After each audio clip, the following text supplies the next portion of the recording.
Welcome to Luca and Miguel. Enjoy the video. In this video, I will explain how to make tomato soup.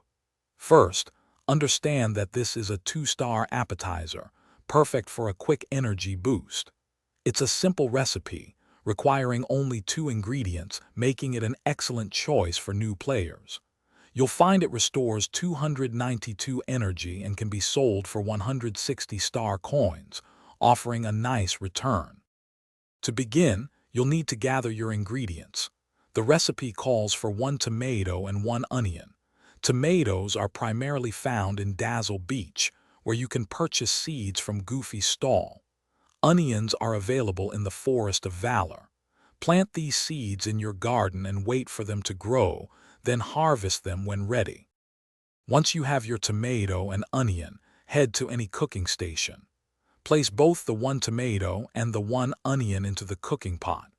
You will also need 1 piece of coal to fuel the stove.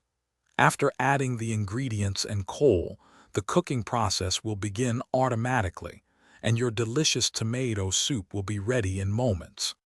This simple tomato soup is a fantastic way to replenish your energy quickly, especially during your early adventures in the valley. It's an easy dish to prepare, and by growing your own ingredients, you can make it very cost-effectively. Consider cooking several batches at once to keep a ready supply for your daily tasks and explorations. Thanks for watching and please subscribe. It's the best investment you'll ever make.